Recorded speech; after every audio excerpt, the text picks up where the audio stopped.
بسم الله الرحمن الرحيم الحمد لله رب العالمين والصلاة والسلام على سيد المرسلين وعلى آله وصحبه أجمعين ومن تبعهم بإحسان إلى يوم الدين. أعوذ بالله من الشيطان الرجيم. بسم الله الرحمن الرحيم. الله لا إله إلا هو الحي القيوم لا تأخذه سنة ولا نوم له ما في السماوات وما في الأرض من ذا الذي يشفع عنده إلا بإذنه. محترم حضرین، آیت الکرسی کے معنی اور مطالب پر ہم گفتگو کر رہے ہیں اور یہ بتا رہے ہیں کہ قرآن کی اس عظیم الشان آیت میں اللہ تبارک و تعالیٰ کی توحید کی زبردست ناقابل انکار دلیلیں موجود ہیں، جنہیں کوئی بھی دنیا کا انصاف پسند انسان اگر سمجھ لے تو اللہ تبارک و تعالیٰ کے علاوہ کسی اور کو عبادت اور پوجا کے لائق ہرگز نہیں سمجھ سکتا۔ اللہ اس کے سوا کوئی معبود برحق نہیں ہے، وہ زندہ ہے اور قائم اور تھامنے والا ہے، بذات خود قائم اور لوگوں کو پوری کائنات کو تھامنے اور چلانے والا ہے۔ لا تأخذہ سنۃ ولا نوم، اسے اونگ اور نیند چھوتی بھی نہیں، آتی بھی نہیں۔ لہو ما فی السماوات و ما فی الارض، آسمانوں اور زمین میں جو کچھ ہے سب کا مالک، سب کا اختیار رکھنے والا صرف اور صرف وہی ہے۔ من ذا الذی یشفع عنده الا باذنہ، کون ہے جو اس کے پاس، اس کے سامنے اس کی اجازت کے بغیر سفارش کر سکے۔ ہم اس قدر پہنچے تھے اور شفاعت سے متعلق تھوڑی سی باتیں میں نے عرض کی تھی کل کے درس میں۔ اللہ تبارک و تعالیٰ کی عظمت شان کا یہ عالم ہے کہ کائنات کی کوئی شخصیت، کوئی ہستی، وہ کتنا بھی مقرب ہو، کتنے بھی اعلیٰ مقام اور مرتبے کا ہو، رب العالمین کے سامنے وہ بغیر اس کی اجازت کے کلام نہیں کر سکتا، بغیر اس کی اجازت کے کسی کی سفارش نہیں کر سکتا۔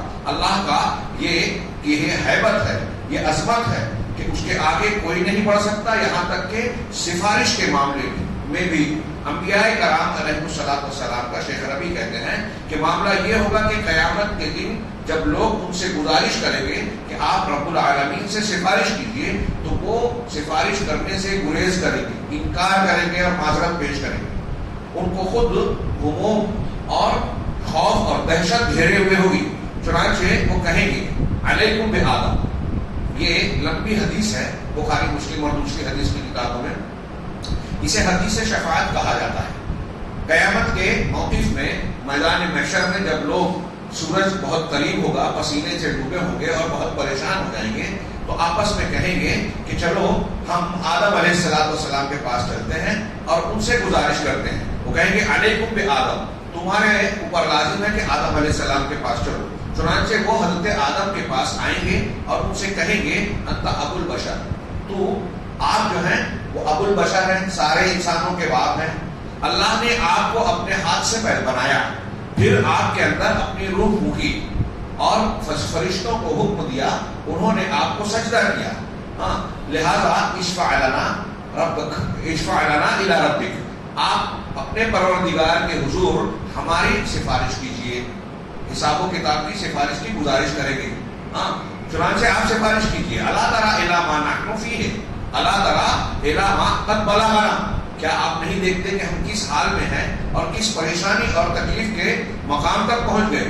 اب آدم علیہ السلام جواباً کہیں گے ان ربی قد غضب اليوم غضبا لم یغضب قبلہ مثلہ ولن یغضب بعدہ مثلہ، میرا پروردگار آج اتنا غضبناک ہے کہ نہ اس سے پہلے کبھی اتنا ناراض ہوا، نہ اس کے بعد ہوگا۔ وَإِنَّهُ نَهَانِي عَنِ الشَّجَرَةِ، اس نے جنت میں مجھے ایک درخت کے کھانے سے منع کیا تھا۔ فَعَصَيْتُ، مجھ سے اس کی نافرمانی سرزد ہو گئی۔ نفسی نفسی نفسی، آج تو میرا معاملہ یہ ہے کہ میں اپنے بارے میں فکر مند ہوں، نفسی نفسی نفسی، میرا نفس میرا نفس میرا نفس۔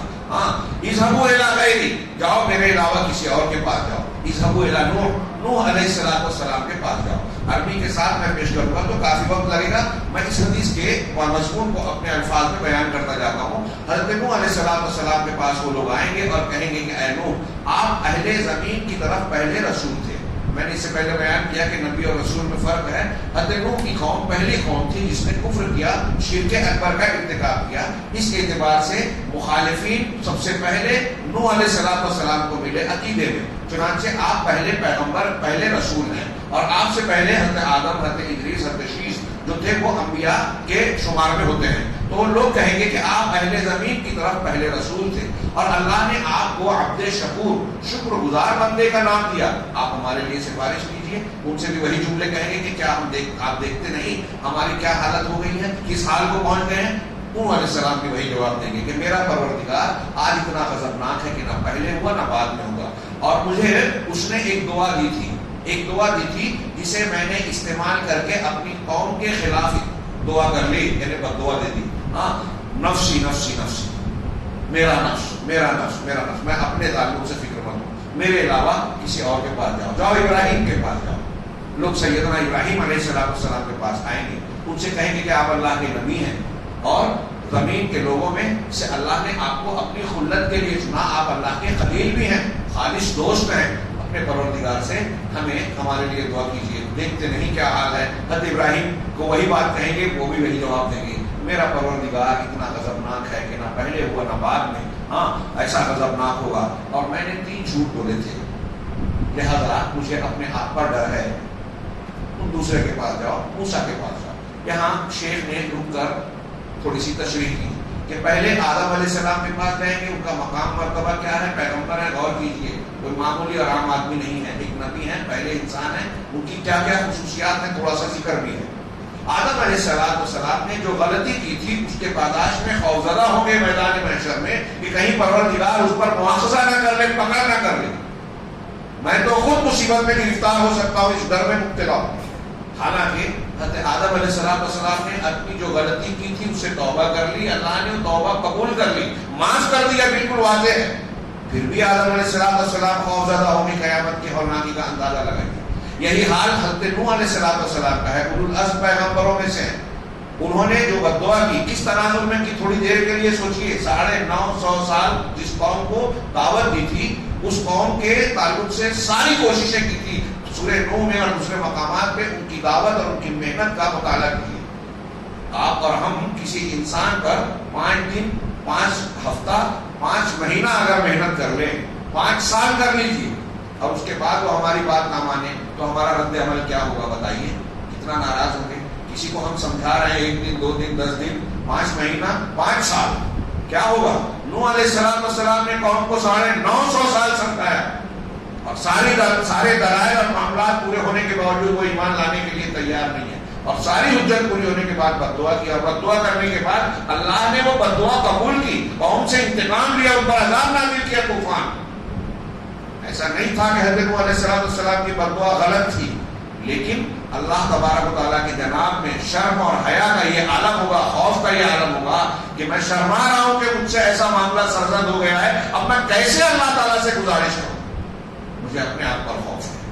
جاؤ ابراہیم کے پاس۔ سیدنا ابراہیم کیا مقام ہے، امام الموحدین، اللہ تعالیٰ نے امامت سے نوازا۔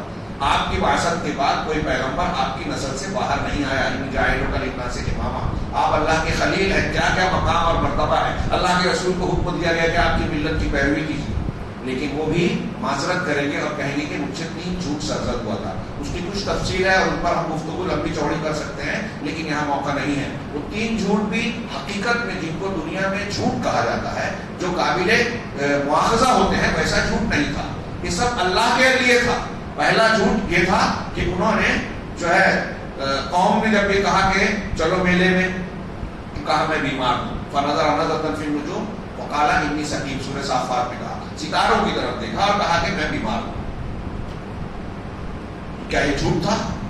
علماء نے کہا کہ ہر انسان کچھ نہ کچھ بیمار تو ہوتا ہی ہے، اس اعتبار سے وہ بھی کچھ بیمار رہے ہوں گے، ایک بات۔ دوسری بات یہ کہ ایک نبی اور پیغمبر کے لیے اس سے بڑی روحانی تکلیف اور بیماری کی بات کیا ہو سکتی ہے کہ اس کی قوم شرک میں مبتلا ہے، کفر میں مبتلا ہے، تو یہ روحانی بیماری تھی۔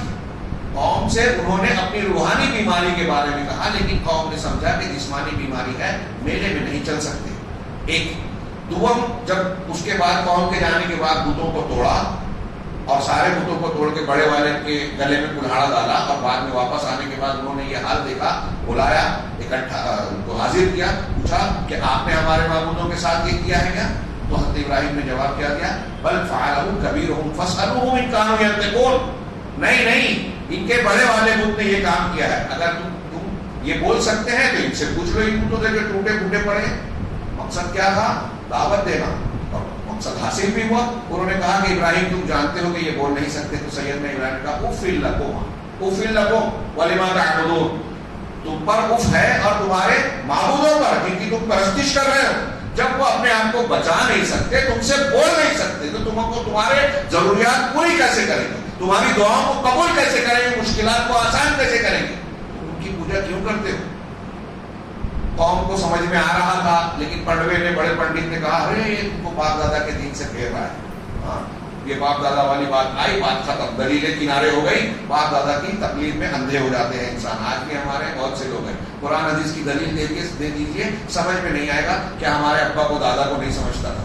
یہی بات انہوں نے بھی کہی اور حضرت ابراہیم کی بات کو رد کر دیا، پیغمبر کی بات، دلیل کی بات رد کر دی. تو سیدنا ابراہیم نے یہ دوسرا جو جھوٹ ہے، بتائیے یہ جھوٹ ویسا جھوٹ ہے کہ بڑے والے نے کیا.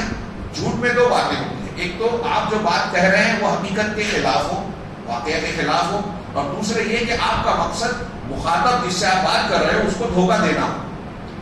میں کوئی جھوٹ آپ سے اگر بول رہا ہوں، اللہ محفوظ رکھے، مثال دینے سمجھانے کے لیے کہہ رہا ہوں کہ تو اس کا ایک بات تو یہ ہوتی ہے کہ جو بات میں کہہ رہا ہوں وہ حقیقت کے خلاف ہے، دوسرا یہ کہ میں آپ کو دھوکہ دینا چاہتا ہوں. یہ دو باتیں جب ہوتی ہیں تو جھوٹ جھوٹ ہوتا ہے. اگر دونوں میں سے کوئی ایک ہوگی، ایک نہیں ہوگی، تو وہ حقیقی جھوٹ نہیں ہے، اس کے الگ نام ہوگی، توریہ، تعریض کہا جائے گا بلاغت اور زباندانی کے باب میں. حضرت ابراہیم علیہ السلام نے کہا بڑے والے نے توڑا، کیا قوم نے مان لیا؟ اگر قوم نے یہ بات مانی ہوتی تو حضرت ابراہیم علیہ السلام کے بارے میں آگے یہ کیوں کہا ہوتا کہ ہاں کیا ہے، اس کو پکڑ لو، جکڑ لو، حرقوہ، کیا ہے، وانصروا آلہتکم ان کنتم فاعلین، ان کو جلا دو اور اپنے معبودوں کی مدد کرو اگر تم کرنے والے ہو. معبودوں کی مدد بندے کر رہے ہیں، پھر معبود کیا ہوئے، کیا مانا رکھتے ہیں؟ اتنے پاگل پن کی بات تھی. تو حضرت ابراہیم کو آگ میں ڈالنے کا پروگرام بنایا، کیوں؟ اس لیے کہ وہ سمجھ گئے تھے، جان گئے تھے کہ توڑا انہوں نے ہی ہے، لیکن سمجھانے کے لیے یہ کہہ رہے ہیں کہ بڑے والے نے توڑا، ان سے پوچھ لو. تو دھوکہ نہیں کھایا ان لوگوں نے، یہ مانا نہیں. حضرت ابراہیم دھوکہ نہیں دے رہے تھے کہ بتوں سے پوچھو انہوں نے توڑا ہے. سمپل بات ہے، جیسے کہ میں نے کہا کہ یہ ٹیبل، ہاں اس نے جو ہے وہ یہ پنکھا پکڑ کے کھینچ لیا، یہ کہو تو آپ مانیں گے؟ نہیں مانیں گے. ایسے حضرت ابراہیم علیہ السلام کی یہ بات تھی، وہ توڑ نہیں سکتے تھے، وہ بھی جانتے تھے. تو حضرت ابراہیم کا یہ دوسرا جھوٹ توحید کے لیے، دعوت کے لیے تھا.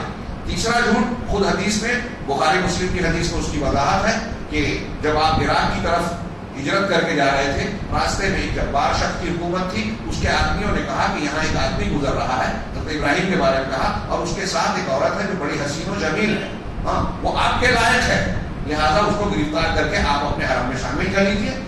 حضرت ابراہیم کو جب پکڑا گیا، حضرت ابراہیم نے اپنی اہلیہ سے کہا کہ دیکھو یہ جو ہے ایسا تابوت ہے، جب وہ تم سے پوچھیں کہ تم کون ہو تو تم کہنا کہ میں ان کی بہن ہوں. اگر تم یہ کہو گے، حضرت ابراہیم جانتے تھے کہ اگر بیوی اور شوہر والا رشتہ بتایا جاتا تو حضرت ابراہیم کو قتل بھی کرتا اور ان کی عزت پر ہاتھ بھی ڈالتا، ان کو اپنے پاس رکھ لیتا.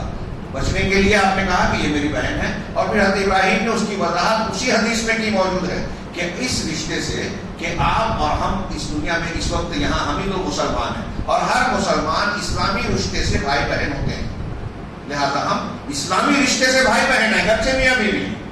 تو دینی رشتے کی اخوت ہے، بھائی چارہ ہے.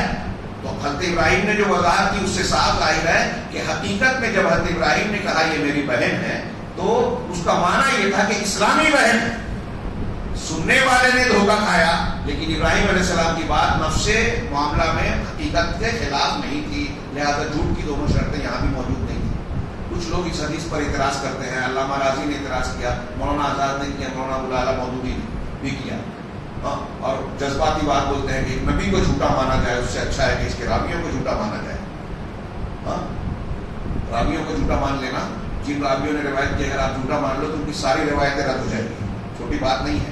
اور یہ حضرت ابراہیم علیہ السلام کی برائی نہیں ہے، بلکہ حضرت ابراہیم علیہ السلام، امام بخاری نے حضرت ابراہیم کے مناقب، فضائل میں ذکر کیا ہے. 120 سال کی عمر بتائی جاتی ہے ابراہیم علیہ السلام کی. 120 سال میں کبھی جھوٹ نہیں بولا تو یہ 3 بولا. اور کس کے لیے بولا؟ دین کے لیے، اللہ کی توحید کے لیے، دعوت کے لیے، اور اپنی عزت اور جان بچانے کے لیے. یہ نامعقول بات یا غلط بات نہیں تھی. لیکن سیدنا ابراہیم جیسا انتہائی اعلیٰ مقام والا اللہ کا مقرب بندہ بھی قیامت کے دن ان بنیادوں پر اللہ کے سامنے گزارش کرنے سے شرمائے گا، ڈرے گا۔ اندازہ لگائیے کہ کتنی عظیم الشان یہ بات ہے۔ شعر نے کہا کہ یہ شرم و حیا ہے۔ اللہ قرآن انبیاء کے قول میں ایک یہ ہے کہ انما ادرک الناس من کلام النبوۃ، اللہ کے رسول کی حدیث ہے کہ پچھلی نبوت کے کلام کا ایک حصہ ہے کہ اذا لم تستحی فاصنع ما شئت، اگر تمہیں شرم نہیں آتی تو پھر جو چاہو کرو۔ شرم ہی ہے جو انسان کو ناروا اور غلط کام کرنے سے روکتی ہے۔ ابراہیم علیہ السلام نے 3 جھوٹ کا حوالہ دیا، حالانکہ یہ حقیقت میں جھوٹ نہیں تھے۔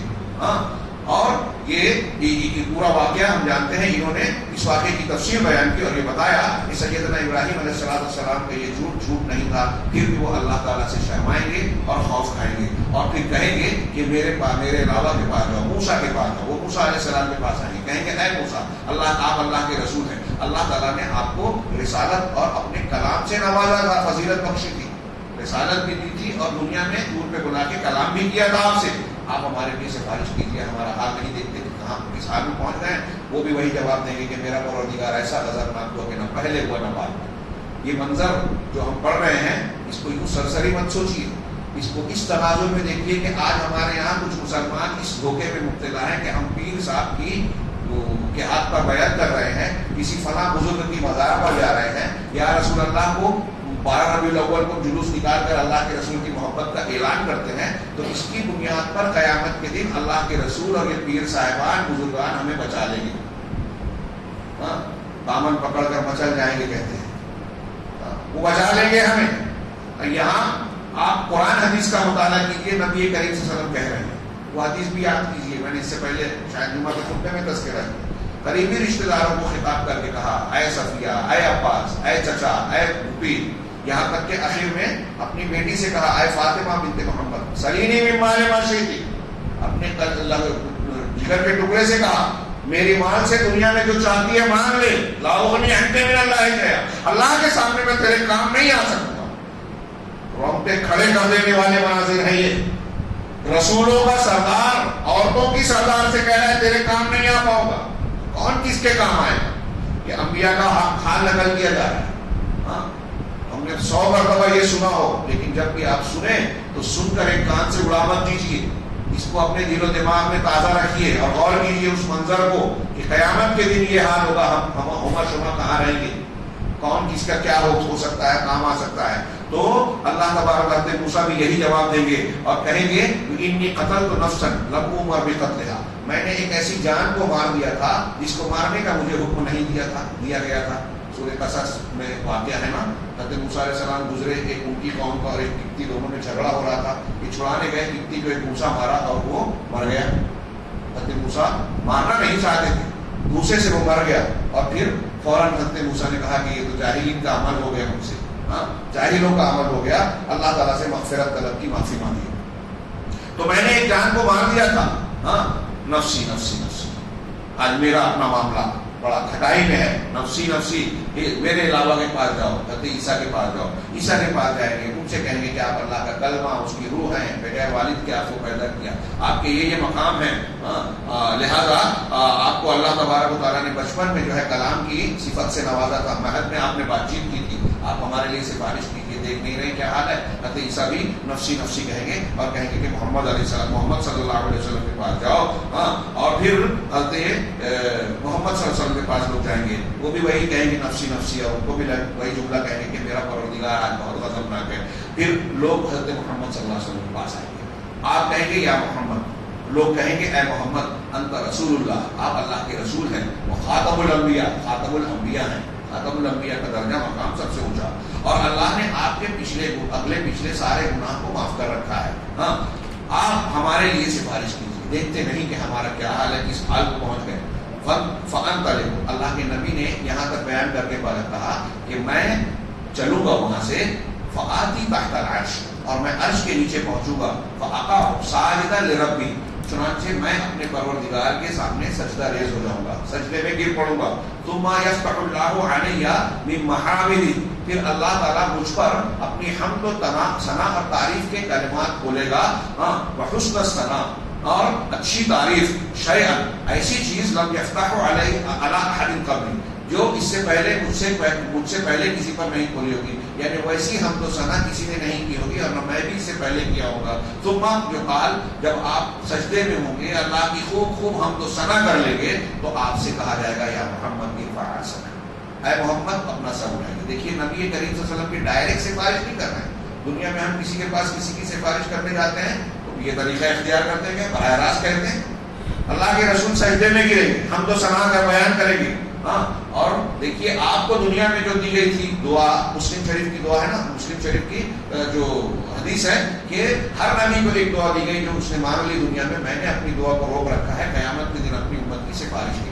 لیکن یہ تو سارے لوگوں کے لیے، سارے انبیاء اور ان کی قوموں کے لیے ہوگی یہ سفارش. اللہ تعالیٰ کہے گا کہ اے محمد اپنا سر اٹھائیے، سر توڑتا مانگیے دیا جائے گا، وشفع تشفع، ہاں اور سفارش کیجیے آپ کی سفارش قبول کی جائے گی. فارفع راسی، یہاں بعض بخاری مسلم کی حدیثوں میں ہے، ہاں آگے وہ جملہ میں بیان کروں گا تو میں کہوں گا اے اللہ میری امت یا امتی یا رب، امتی یا رب، امتی یا رب. پہلے تو آپ سفارش کے لیے کہ پوری قوم اور پوری دنیا کے انسانوں کا حساب و کتاب لیا جائے، اس کو شفاعت کبریٰ کہتے ہیں. یہ سفارش کریں گے.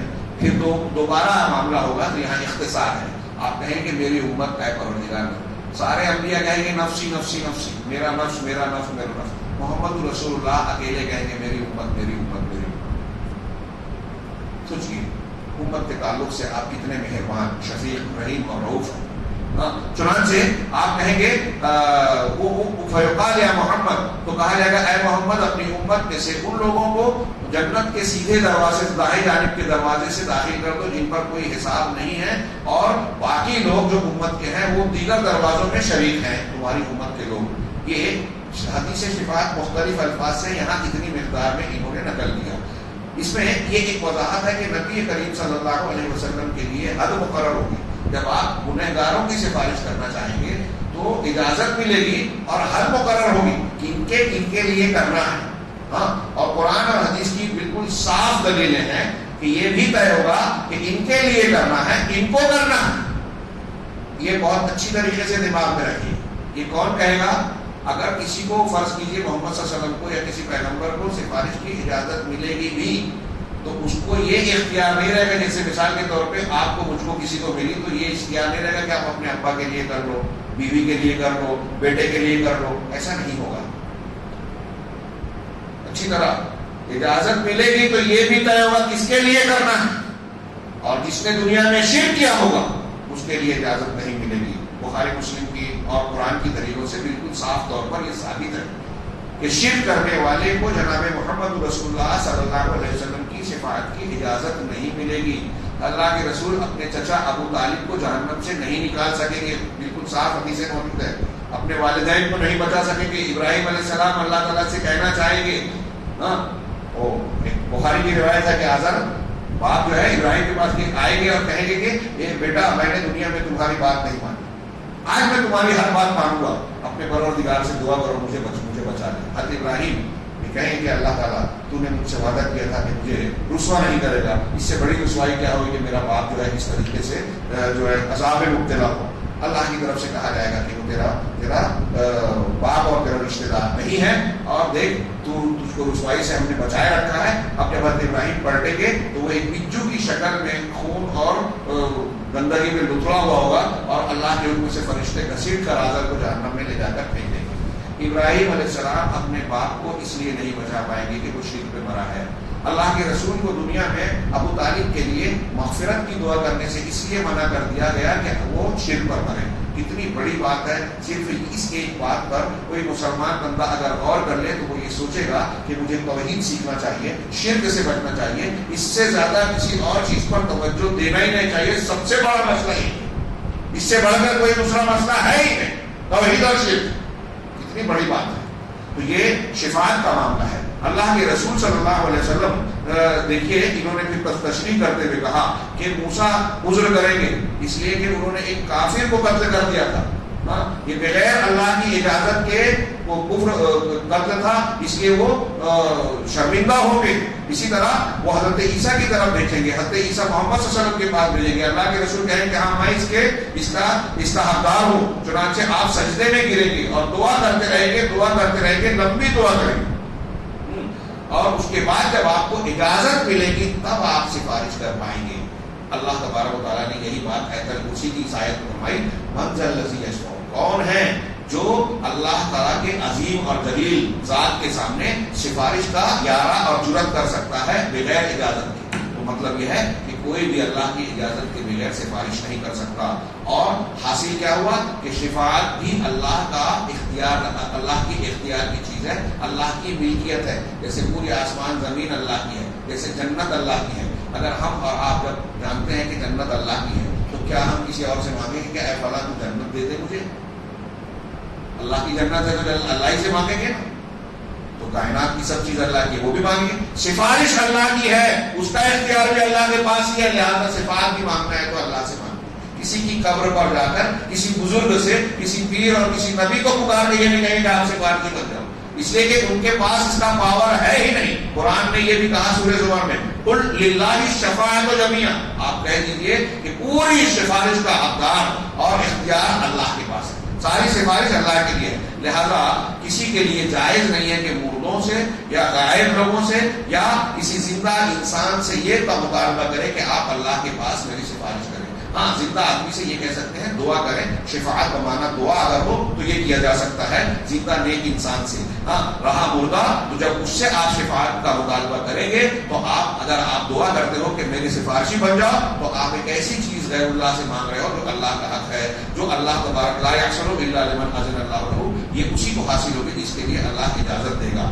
اب اللہ کہہ رہا ہے کہ شفاعت پوری کی پوری اللہ کے لیے ہے, کوئی اس کے پاس بغیر اجازت کی سفارش نہیں کر سکتا. یہاں شیخ نے کہا کہ لیکن رافضی جو ہے, ہمارے مسلمان کہتے ہیں اپنے آپ کو روافض ہوں, خبر پرست ہوں, جو قبوری ہیں, اہل تصوف ہوں, یہ شفاعت کو اموات سے, مردوں سے طلب کرتے ہیں, ان کے لیے جانور ذبح کرتے ہیں, بلکہ ان سے فریاد مانگتے ہیں, استغاثہ کرتے ہیں, اور یہ عقیدہ رکھتے ہیں کہ یہ جن سے ہم سفارش کر رہے ہیں یہ غیب بھی جانتے ہیں, کائنات میں تصرف رکھ سکتے ہیں. دیکھیے حضرت علی کو شیعہ کہتے ہیں مولا کائنات.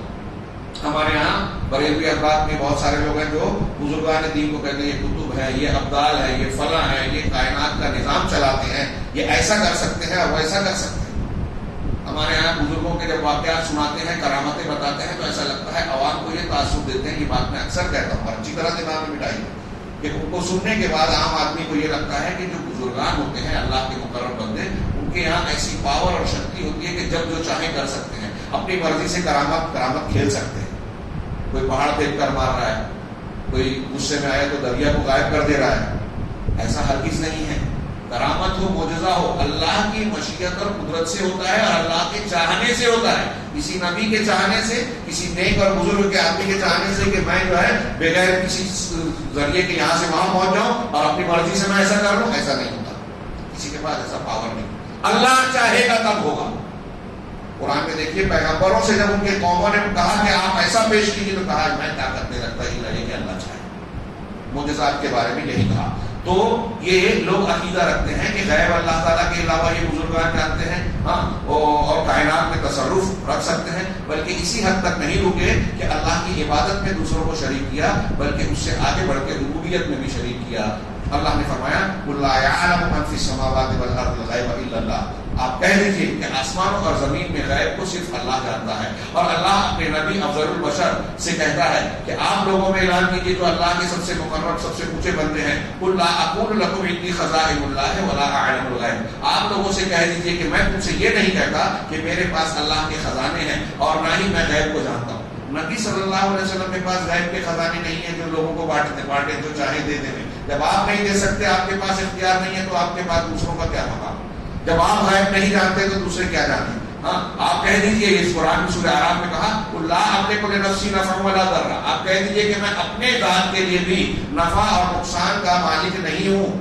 اگر اللہ کے رسول کو اختیار ہوتا تو کیا احد میں زخمی ہوتے؟ کیا کوئی آپ پر جادو کر پاتا؟ کیا آپ کو مشقتیں اٹھانی پڑتی؟ یہودیوں کے قلعے کو مہینے بھر کے لیے محاصرہ کرنا پڑتا؟ کیا آپ کے صحابہ کو دھوکے سے کوئی قتل کر دیتا اور آپ کفار کے پاس بھیجے ان کا قتل ہو گیا؟ اگر یہ مانا جائے کہ اللہ کے رسول کو غیب معلوم تھا، سب کچھ کر سکتے تھے، ان صحابہ کو کیوں نہیں بچایا جن کے قتل ہونے پر، شہید ہونے پر 1 مہینے تک کفار کے خلاف بددعائیں کرتے رہے؟ واقعات پر غور کیوں نہیں کرتے لوگ؟ اپنی عقل کہاں چھوڑ دی؟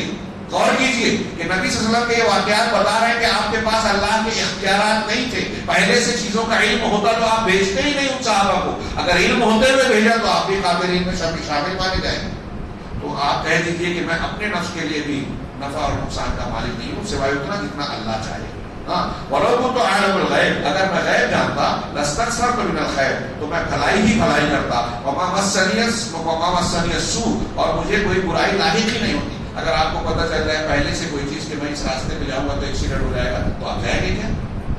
پہلے سے اللہ کے رسول کو بتایا کہ اگر میں غیب جانتا تو مجھے بھی تکلیف نہیں ہوتی، غزوہ احد میں یہ نہیں ہوتا، جادو نہیں ہوتا، صحابہ کا قتل نہیں ہوتا۔ چنانچہ کہہ رہے ہیں ان انا الا نذیر وبشیر لقوم یؤمنون، میں تو بس لوگوں وہ جو ماننے والے ہیں، ایمان لانے والے ہیں، ان کے لیے ڈرانے والا اور بشارت دینے والا ہوں۔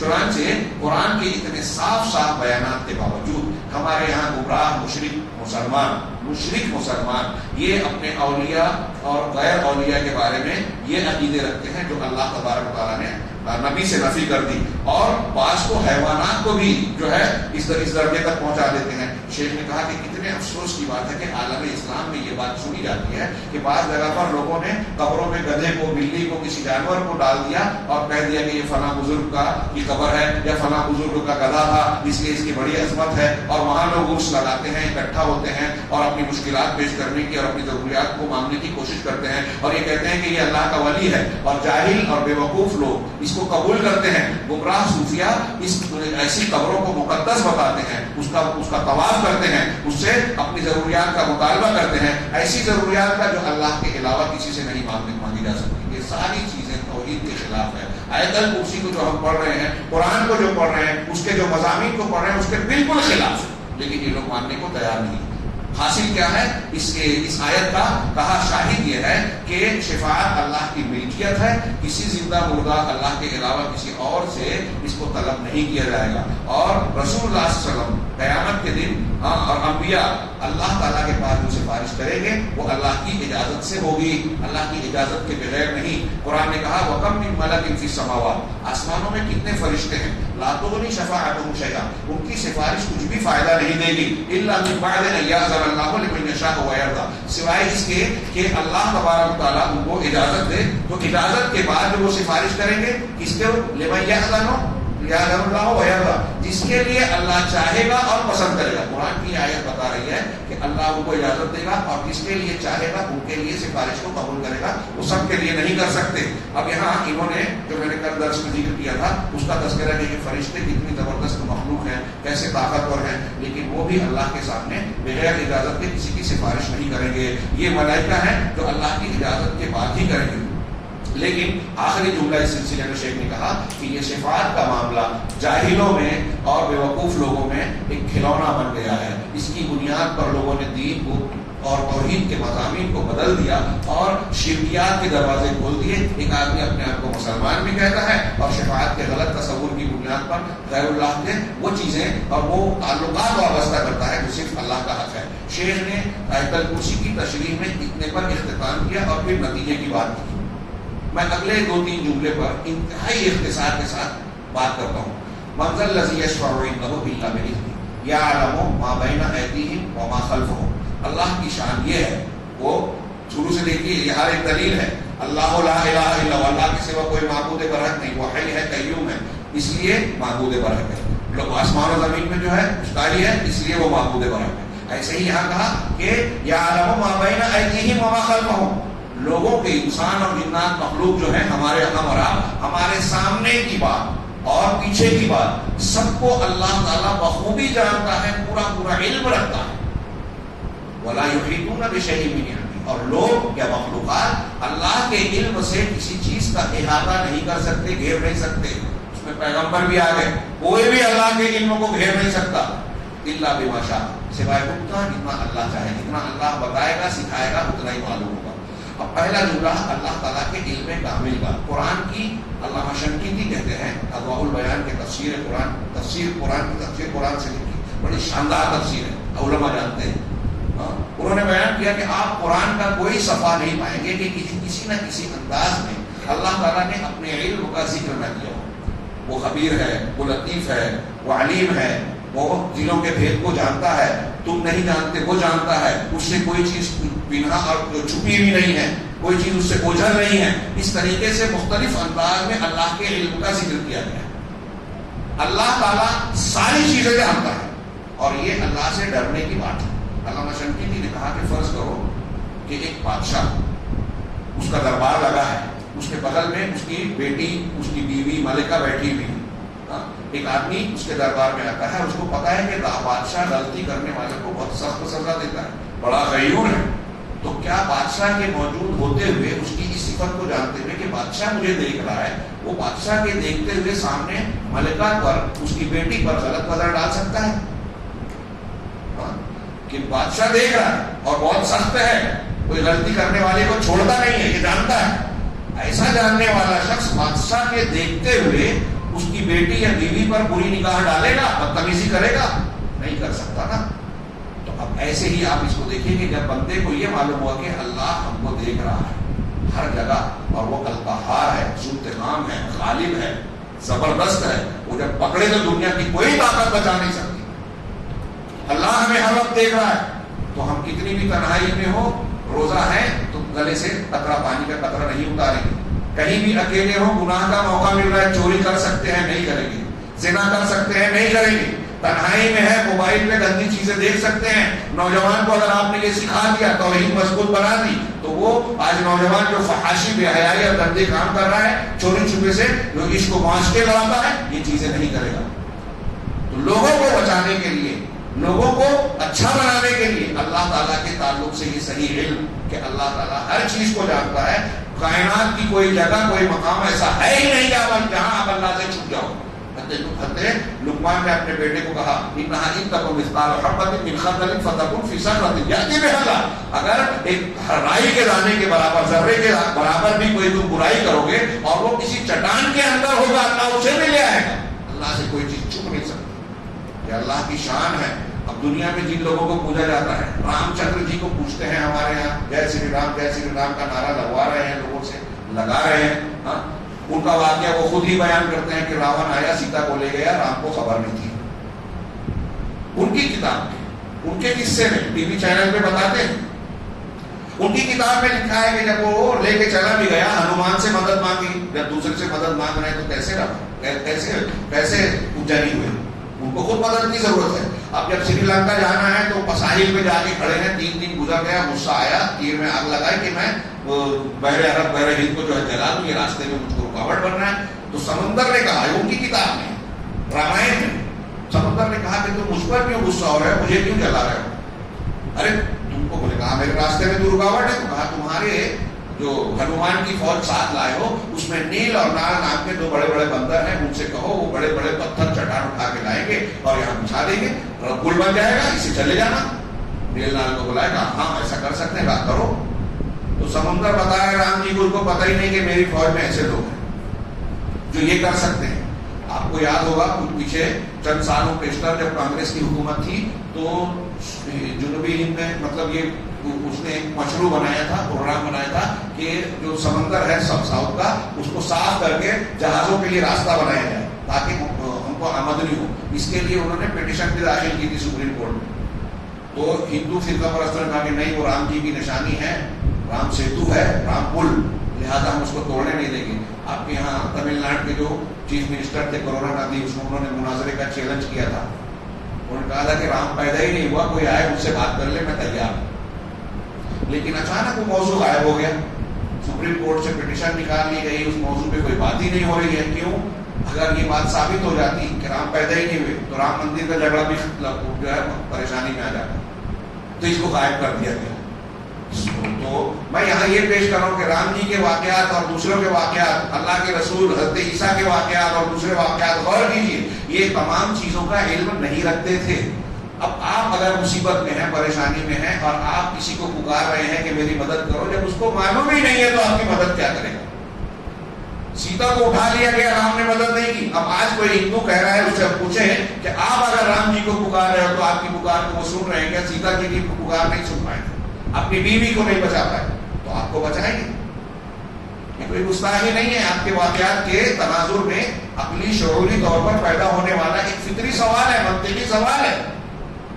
یہ اللہ کی شان ہے. تنہا پروردگار رب العالمین ایسا ہے کہ کائنات کی کوئی بھی چیز ایک بال برابر چیز بھی اس سے چھپی بھی نہیں ہے. یہاں ایک واقعہ بیان کر دوں، بہت مختصر میں بات کو سمیٹ دوں گا انشاءاللہ، کہ شیخ عبدالرزاق نے ذکر کیا ہے اپنے کتابچے میں، جس کا میں نے حوالہ دیا تھا اور ترجمہ کیا، وہ اس تناظر میں کہ رشیا کے کچھ طلبہ نے جب یہ واقعہ پڑھا تو انہوں نے حاشیے میں لکھا تو کہا کہ اس وقت ہمارے دماغ میں دلیل نہیں آئی جب ہمارے اساتذہ رشیا میں یہ کہتے تھے کہ کائنات کا کوئی بنانے والا رب ہے ہی نہیں. تو انہوں نے کہا کہ انہوں نے واقعہ پیش کیا کہ ایک واقعہ بیان کیا جاتا ہے، بعض علماء سلف نے نقل کیا کہ ایک شخص نے کہا کہ میں بھی ان چیزوں کو پیدا کر سکتا ہوں، اللہ تعالیٰ ہی خالق نہیں ہے، میں بھی خالق ہو سکتا ہوں. تو لوگ اکٹھا ہو گئے، بھیڑ بھاڑ ہوئی. کہا کیسے؟ کہا میں اس کا ثبوت دو. تو کہا ٹھیک ہے، گوشت کا ایک لوتھڑا لاؤ. گوشت کا لوتھڑا لایا گیا، اس پہ اس نے چھری سے کچھ چرخے لگائے، کاٹ دیا، اور جانور کا گلید، جس کو ہمارے یہاں گوبر کہتے ہیں، وہ گوبر لے کے اس کی لید لے کے اس گوشت کے ٹکڑے پر بھر دیا، لگا دیا، اور ایک برتن میں اس کو رکھ کے برتن کو بند کر دیا، سل لگا دی. اور ایک آدمی کے حوالے کیا کہا کہ 3 دن بعد جتنے لوگ یہاں ہیں سب اکٹھا ہوں، اور میں بھی آؤں گا، فلاں فلاں وقت ہم اکٹھا ہوں گے، میں آپ کو بتاؤں گا کہ میں خالق ہوں، میں بھی پیدا کر سکتا ہوں. تیسرے دن آئے، ڈبہ کھولا گیا تو اس میں سب کیڑیاں پیدا ہو گئی تھی. تو اس نے کہا دیکھو ان کیڑیوں کو میں نے پیدا کیا، بنایا، میں بھی خالق ہوں. تو وہاں موجود لوگوں میں سے ایک شخص نے سوال کیا کہ یہ جو کیڑیاں ہیں ان کی تعداد کتنی ہے، آپ بتا سکتے ہیں؟ آپ نے پیدا کیا نہیں؟ ہاں. کتنی تعداد ہے؟ نہیں معلوم. اور اس میں نر کون ہے، مادہ کون ہے، جانتے ہو؟ نہیں معلوم. اچھا یہ کتنی دیر تک زندہ رہیں گے معلوم ہے، کب مر جائیں گے؟ نہیں معلوم. تو کہا پھر تو خالق کیسے ہو؟ وہ خالق کیسے ہو سکتا ہے جس کو یہ پتا ہی نہ ہو کہ ان کی حقیقت کیا ہے، کتنا جیئیں گے؟ یہ نہ رہتے مادہ ہے. اللہ تبارک و تعالیٰ ہر چیز کو جانتا ہے. اس نے کہا وَأَحْصَىٰ كُلَّ شَيْءٍ عَدَدًا، اس نے کائنات کی ہر چیز کو گن رکھا. یہ ہمارے یہاں ابھی سائنس والے اگر کوئی ہوگا کیمسٹری والا تو بتائیں گے کہ ایک غبارے میں ہوا کے جو ذرات ہوتے ہیں نا، الیکٹران، نیوٹران، پروٹون، کیا کیا نام دیتے ہیں، تو وہ کئی ملین ہوتے ہیں. ایک بالش لگے ایک غبارے میں 13 ملین 17 ملین سے زیادہ ہوتے ہیں، جو بھی تعداد ہو. یہ ہمارے ایک کمرے میں کتنے ملین ہوں گے؟ ہمارا کیلکولیٹر اور کمپیوٹر گننے آئے گا صرف ایک کمرے میں.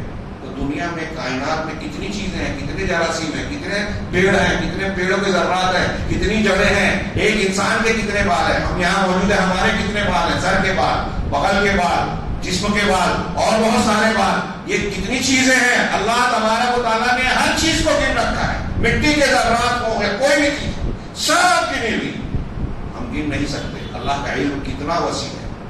يعلم ما بين أيديهم وما خلفهم ولا يحيطون بشيء من علمه إلا بما شاء. اور اللہ کے علم کا احاطہ کرنے والا کوئی نہیں ہے.